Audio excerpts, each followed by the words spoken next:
Hello and welcome back to Book Nerd TV. Today I'm going to briefly discuss / review The Disordered Cosmos by Chanda Prescod-Weinstein.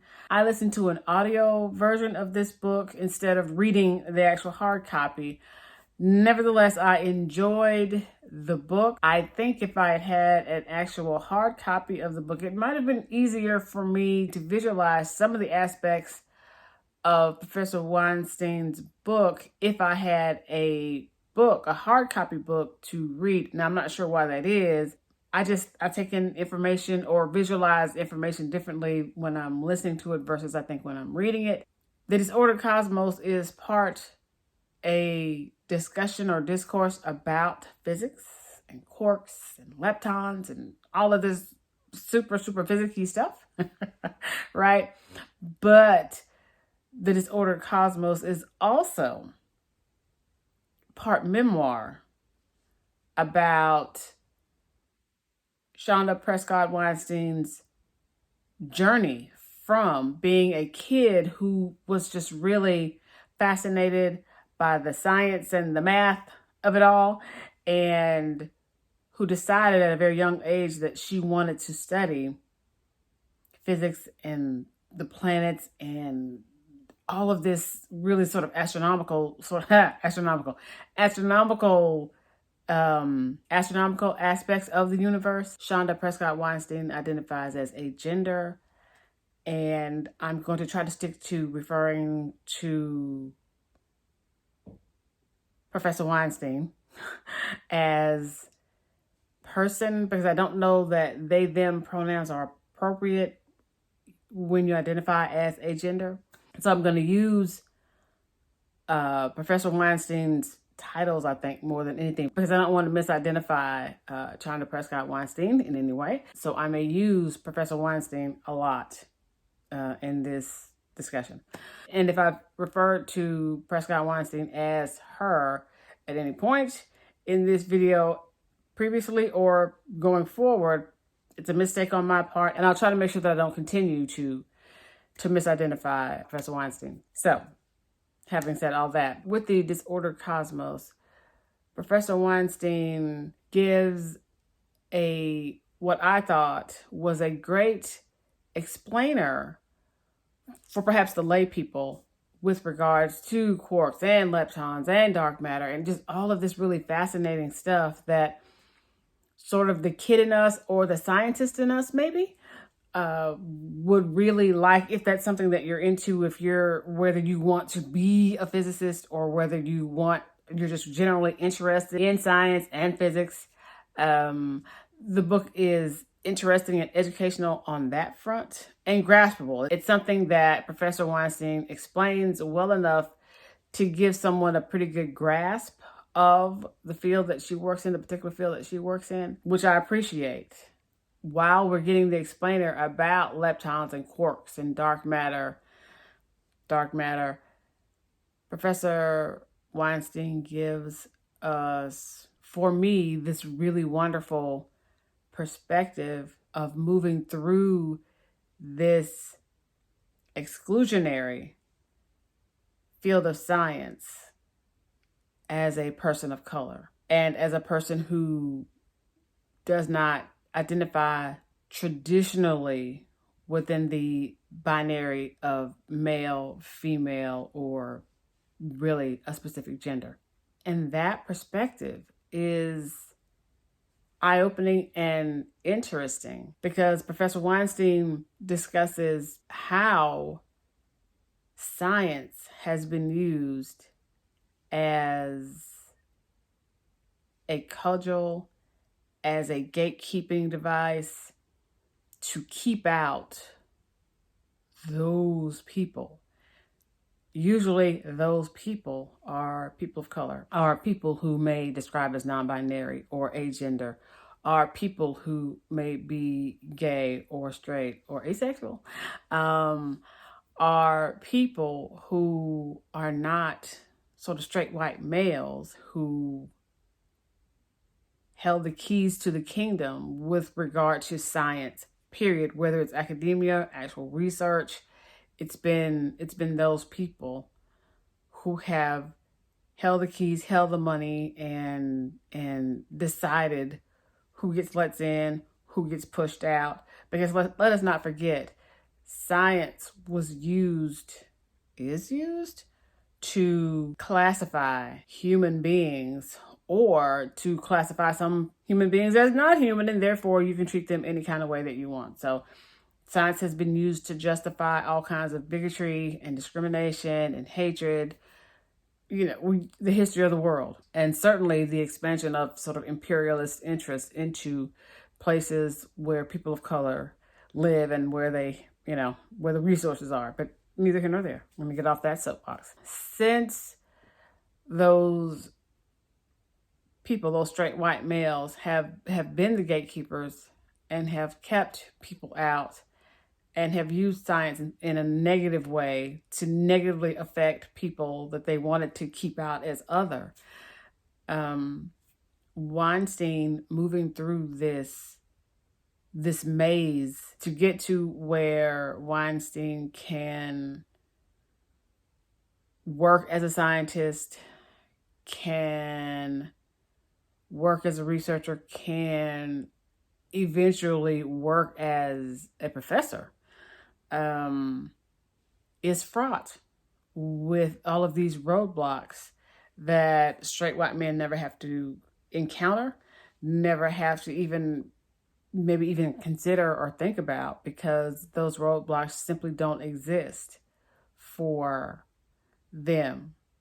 But they do exist for people of color and people who are outside of the binary. And this book is a discussion not only of that, but also the supposed respect for, but actual in practice lack of respect for, indigenous peoples and their sacred sites. Because Weinstein specifically discusses the telescope. And of course, I'm going to forget where they want to locate this telescope, but it's in Hawaii. Weinstein discusses having to be made aware of those issues as well, because Weinstein was not necessarily aware of how this telescope, which would have benefited Weinstein and the research that Weinstein was conducting, but runs into the issue of the respect of this other culture that's not necessarily hers, but is still dearly held,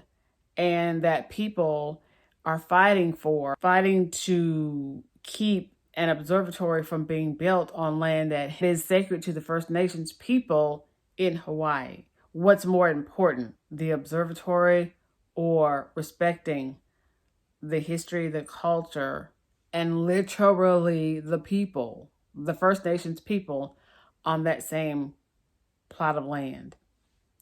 Weinstein wasn't aware of it, but was made aware of it, and said, well, if I want my culture to be respected, then I have to respect the culture of people that are not me or not related to my culture necessarily. And certainly I wouldn't want the burial grounds or the sacred lands of my ancestors turned to a plow to put up an observatory. Well, then why would I want to do that same thing or participate in that same thing happening to other people? And it's these sort of incidences, along with, of course, the rampant misogyny within science, right, that awaken that dormant activist background that she comes from. I feel that it sort of awakens that activist person that she kind of pushed to the back because she grew up with an activist. Her mother is an activist. I'm going to have to apologize because I've come this far into the video without giving sort of a content warning, because there is a chapter where Prescod-Weinstein discusses a sexual assault. She does not go into very great detail, but it is there, sort of the settings around kind of what happened are there in the book. And if you have any sort of trauma or sensitivities about that, be aware that there is a discussion about it. Weinstein doesn't go into a great deal of detail, but there is some discussion of sort of the after effects of the assault. And so just be aware that that is there. I think there's like one chapter. And after that, I don't know that it's really mentioned too much more. So I just want you to be aware of that. If that's something that is a trigger for you, or you're sensitive around that issue, be aware that there is some discussion, some specific discussion, not graphic and not very detailed, but there is just some specific mention of that issue for Weinstein in the book. I feel like I'm rambling all over the place. And I do this when I really enjoy a book, because I kind of think of these random instances of things that I liked. I will say overall, Chanda Prescod-Weinstein, and I hope I've been saying Chanda the whole time. Oh my gosh, if I've said Chandra at any time, I'm apologizing now. It's Chanda Prescod-Weinstein. Does a great service in discussing theoretical cosmologists, because Weinstein is a theoretical cosmologist. How awesome is that? If I were only that smart, it would be so awesome. But anyway, neither here nor there. So I'm fangirling out because I love people who, I love smart people. I love people who sort of delve into physics and all that stuff. Those who can do, those who can't read books written by those who can. So there's that. But the explanations of the field that Weinstein is in, I thought were really well done. But more to the point, the perspective and the activism that comes in as Weinstein describes the field and the journey that Weinstein has undertaken to get to where the professor is right now. And I'm eagerly awaiting any future books that Weinstein may decide to write, and I hope will decide to write, because this perspective is so necessary. Not all physics, not all science is the purview, right, of straight white men who have historically sort of been in charge of, made the rules about science, and who gets to do science, and who gets to write about science, and who gets to have a say about science. Like history, nonfiction history, like fantasy and science fiction, especially fantasy, but fantasy and science fiction nowadays, as more people of color, as more LGBTQIA plus peoples are published and have access to the public, people have the opportunity to read those books and get those different points of view and get the different perspectives. And I feel like that is, for me, I'm a woman of color, of course. I feel like that's a good thing, because I've wanted to see myself represented in all of these things always. Star Trek was such an amazing revelation, believe it or not, because you got to see Lieutenant Uhura, you got to see Sulu, you got to see different people, Nurse Chapel, you got to see different people, different kinds of people. It wasn't just, granted, the main guys were white men, but at least you could see yourself in this projected future, right? That there were Black people, there were people of Asian descent. I don't know how many Native American people there were. So I'm not saying it was perfect, but at least it was nice to see yourself represented in the imagined future. And I'm off on another tangent. So the Disordered Cosmos for me, came across as not just a book about physics or theoretical cosmology, which it was definitely that. I am telling you, my brain was exercised reading this book. But the book, and it is also sort of this love letter of one human to all other humans, I think, saying don't let traditional blockades and gates keep you away from the things you love, and that there may be a fight and you may run into some very hard times and some traumatic things, unfortunately. But the fight is worth it, I think. I feel like it's worth it because I'm very glad that Chanda Prescod-Weinstein is there and is teaching and is out there representing, right, people of color and people who identify as agender, which brings in, people who are, just to my mind, LGBTQIA, people who identify as asexual, brings in the continuum. And I think that's a good thing. If I'm doing stars, which I do intermittently, but if I'm doing stars, I'm giving the Disordered Cosmos 4.5 stars. 4 stars for sure, possibly 0.5 stars, because strangely enough, I feel like I like the book more the further away I get from having listened to it.